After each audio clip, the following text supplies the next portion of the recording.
tuzahurirayo naho twazaniye Yesu. Hazaba impundu nyinshi tugeze mu rugo bwami. Nshuti yanjye urahakumbura kuzabayo. Umwami wacu Yesu arakomanga. Muhitemo uyu munsi banguka umukorere. Tuzabona ibihembo tugeze udapfa. Tuzatinda urupfu k'umubyimba nshuti. Umwami wacu Yesu arakomanga. Muhitemo uyu munsi banguka umukorere. Tuzabona ibihembo tugeze udapfa. Tuzatinda urupfu k'umubyimba nshuti.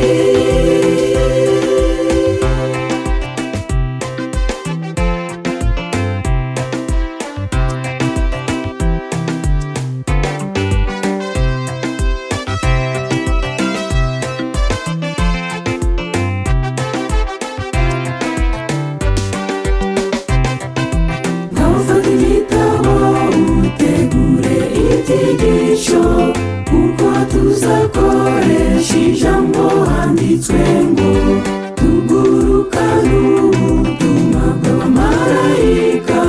Dore isi yacu igeze ku iherezo. Umwami wacu Yesu arakomanga. Muhitemo uyu munsi banguka umukorere. Tuzabona ibihembo tugeze udapfa. Tuzatinda urupfu k'umubyimba nshuti. Umwami wacu Yesu arakomanga. Muhitemo uyu munsi banguka umukorere. Tuzabona ibihembo tugeze udapfa. Tuzatinda urupfu k'umubyimba nshuti.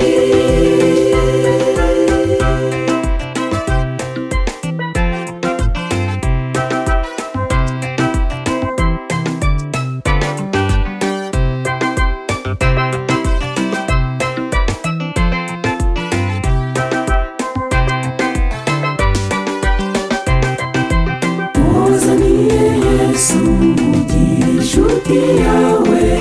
Umuhe n'impano y'igitabo ajya asoma. Nyabureka iyi si yakigiye gushira. Tuzabona ibihembo by'inshuro ijana.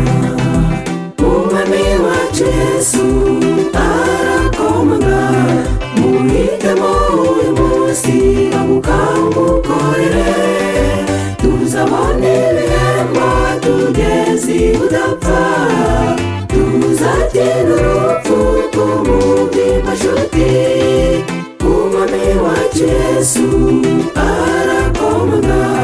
Muhitemo uyu munsi banguka umukorere.